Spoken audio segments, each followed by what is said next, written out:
महोत्सव प्रत्येक व्यक्ति मनाने के लिए आतुर रहता है। तो इसी श्रृंखला में आदिनाथ जन्म कल्याणक महोत्सव तो मनाया और आदिनाथ भगवान से यात्रा शुरू होती है तो महावीर भगवान तक वह चलती है। जन्म कल्याणक महोत्सव पूरा विश्व महावीर भगवान का मनाता है, मनाते चले आ रहे हैं। लेकिन जो लौकिक क्रियाएं होती हैं उनमें तो लोग बड़ा आनंद लेते हैं। एक बार एक स्थान की बात थी, महावीर जयंती मनाई गई। जयंती चूंकि पुराना शब्द है, कई लोग इसका निषेध करते हैं कि जयंती नहीं बोल के जन्म कल्याणक बोलना चाहिए, लेकिन चूंकि पूरे देश और दुनिया के लोग सुनते हैं तो उनको सरल भाषा में समझाया जाता है कि जन्म कल्याणक ही बोलना चाहिए अपन को। जयंती अन्य लोगों की मनाई जाती, वो उस चक्कर में हम ज्यादा नहीं पढ़ते हैं, सिर्फ सीधा सीधा बोलते हैं जन्म कल्याणक महावीर भगवान का आने वाला है। तो अभी से तैयारियां शुरू करनी पड़ती। हमने देखा जब भी कोई आयोजन हो तो लोगों को अगर तुरंत बताते हैं तो वो तैयारी नहीं हो पाती, बहुत सारी विघ्न बाधाएं आती हैं। इसलिए हम तो, हमारा जो मैनेजमेंट है वो इंटरनेशनल है। हम जो भी काम करते हैं बड़े अच्छे से करने की सोचते हैं, भले ही वो हो पाए नहीं हो पाए। इंटरनेशनल तरीके से हर काम करोगे, इंटरनेशनल टाइम मैनेजमेंट होना चाहिए, क्योंकि अन्य लोग आते हैं तो भीड़ में सब बिगाड़ जाते हैं। भीड़ कभी भी कोई सहयोग नहीं करती है।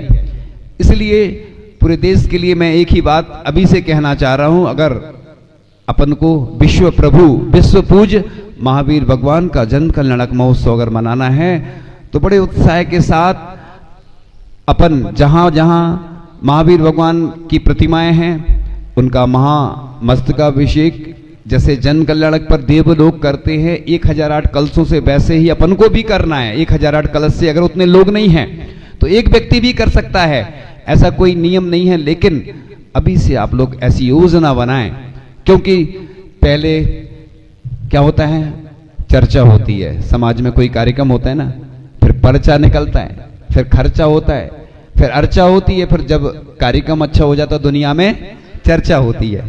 तो इस प्रकार से पंचकल्याणक हो या चातुर्मास हो अथवा दशलक्षण पर्व हो तो विशेष तैयारियां करनी पड़ती हैं, योजनाएं बनानी पड़ती हैं। और हमारा अनुभव है कि कुछ भी हो जाए, पंच जब भी मीटिंग होती है सीमित लोग ही आते हैं, बाद में फिर मीन में एक भी निकालते हैं, ऐसा नहीं वैसा नहीं हुआ। जैसे शादी का सिस्टम चलता ना, इवेंट्स, मतलब भोजन वाले को दे देते, क्या बोलते, कैटरिंग वाले को दे देते हैं, वो पहले लोग खुद करते थे। अब ये दिक्कत आने लगी कि व्यवस्था करने कोई नहीं आता है और मीने में एक निकालने 50 आ जाते हैं। इसलिए चाहे वो मंदिर की व्यवस्था हो, चाहे पाठशाला की व्यवस्था हो, चाहे गौशाला की व्यवस्था हो, इसलिए इन व्यवस्थाओं में सहयोग करने वाले सीमित हैं। और आज विवाह में तो लोग इतना पैसा खर्च कर देते। मैं बता रहा था, पहले मैं सुना देता हूं, एक नगर की बात सुना रहा था कि उधर अच्छे से योजना बनी, पूरा कार्यक्रम फिक्स हो गया, भोजन निःशुल्क रखा गया और प्रवचन में लोग नहीं थे ज्यादा, जुलूस में तो थे फिर भी ठीक ठाक, और भोजन जहां चल रहा था हम लोग दिख रहे थे सामने से, क्योंकि सीधा दिख रहा था। इतना हल्ला हो रहा था, इतनी भीड़ थी भोजन में, क्योंकि निःशुल्क था।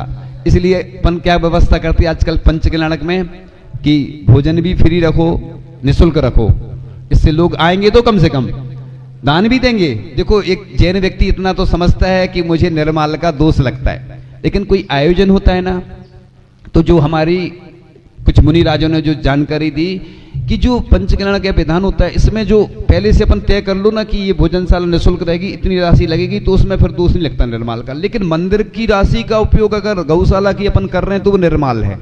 चूंकि इस विषय को अभी हम अलग से सुनाएंगे, हम पहले कई बार सुना चुके हैं, अभी तो सिर्फ तैयारी हमें करना है, क्या करना है वो इसलिए बता रहा हूं मैं, जिससे आप लोग पूरे देश और दुनिया में हमारे विश्व प्रभु विश्व पूज्य महावीर भगवान जिनका शासन चल रहा है, उनका जन्म कल्याणक महोत्सव बड़े उत्साह के साथ मना सकें।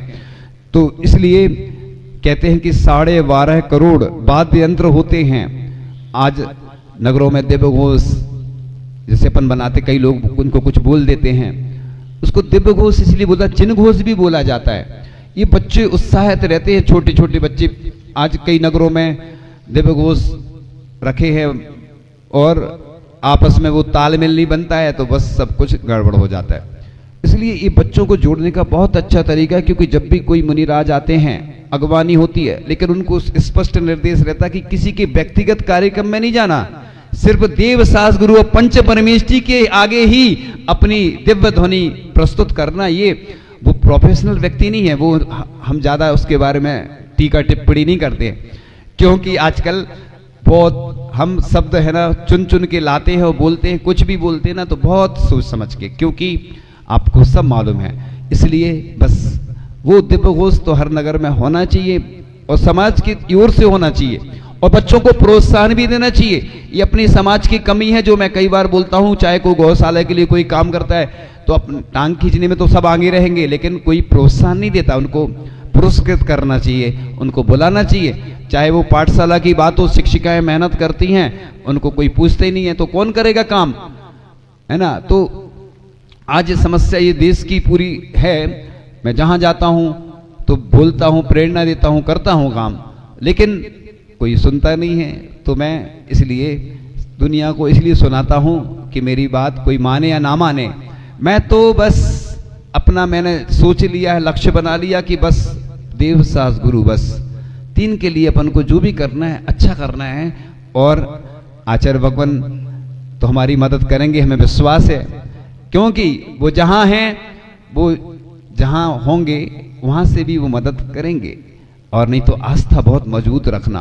सबसे पहले तो जब भी कोई काम करो, मैं प्रतिदिन इसलिए बोलता हूं वो बात कि नए लोग आते हैं, नए लोग सुनते हैं, और बात वही होती है, थोड़ी कुछ नई भी बतानी पड़ती है कि सबसे पहले जिस नगर के, जिस क्षेत्र के जो मूल नायक हों, और यहां तो जो शांतिनाथ भगवान हैं वो मूल नायक हैं, पूरे क्षेत्र के हैं।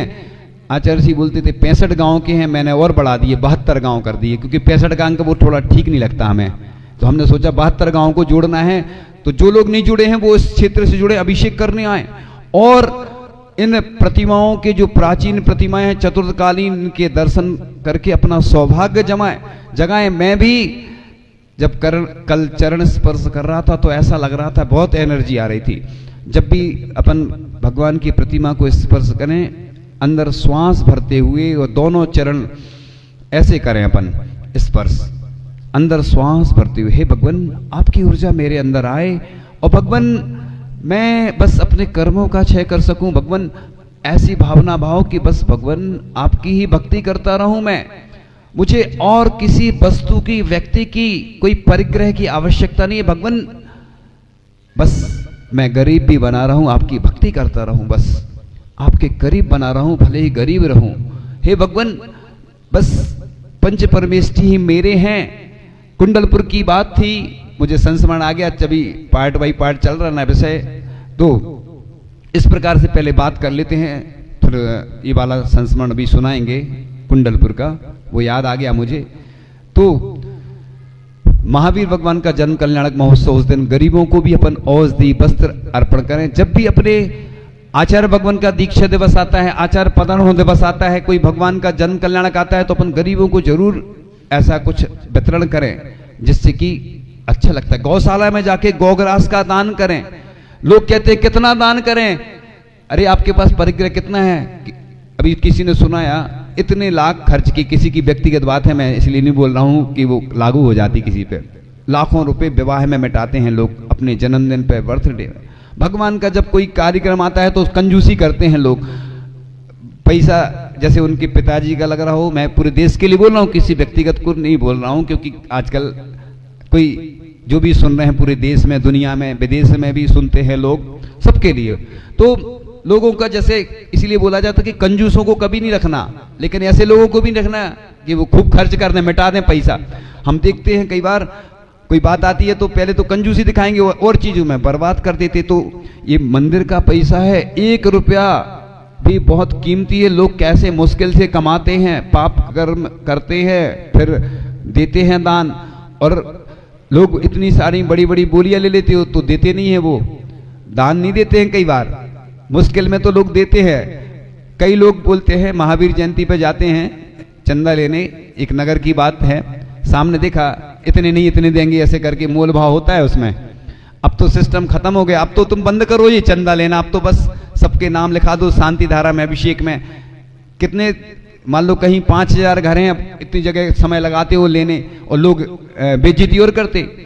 कई बार दान लेने इसलिए लोग नहीं जाते कि लोग कहते हैं वो सुना और देते हमारे लिए।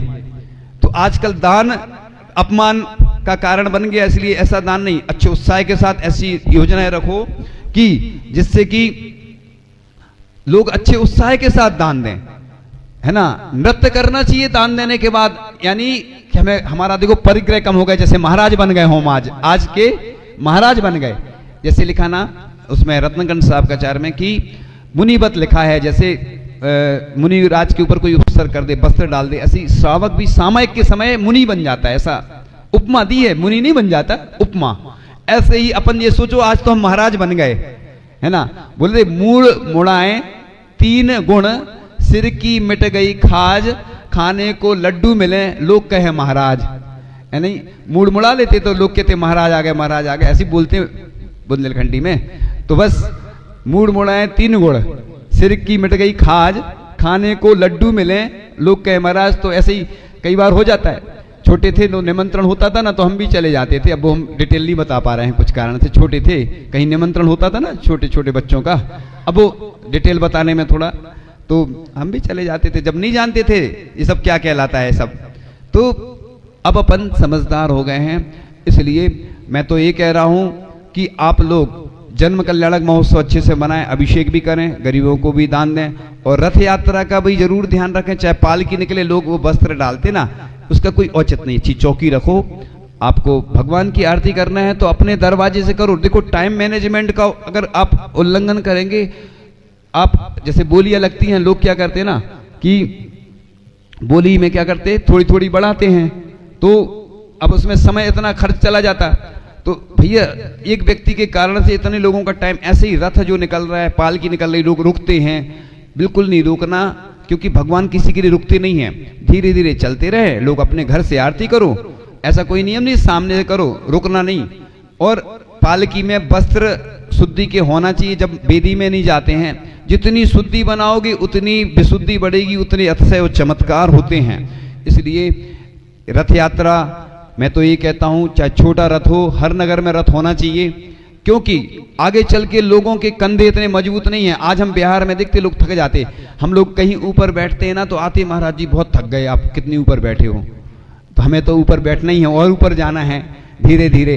तो क्या होता है ना, लोगों की कैपेसिटी पालकी उठाने की कम हो रही है, बदलते रहते, आगे चल के वजन इतना, और पालकी कोई जरूरी थी वजनदार बनवाओ, हल्की लकड़ी की भी बनवा सकते ना अपन।